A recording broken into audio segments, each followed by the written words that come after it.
நீ பல சாதனைகள் பண்ணுறது பதிலாக ஒரு குருன்னு ஆசிரியை முதல்ல,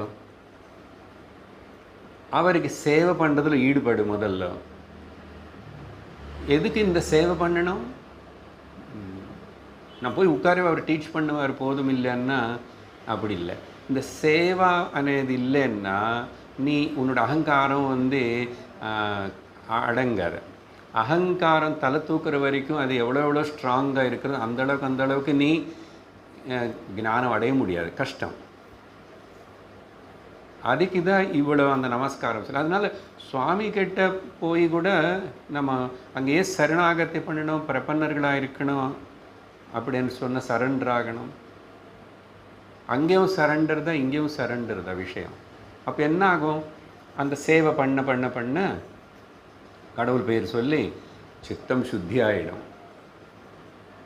அப்படியெல்லாம்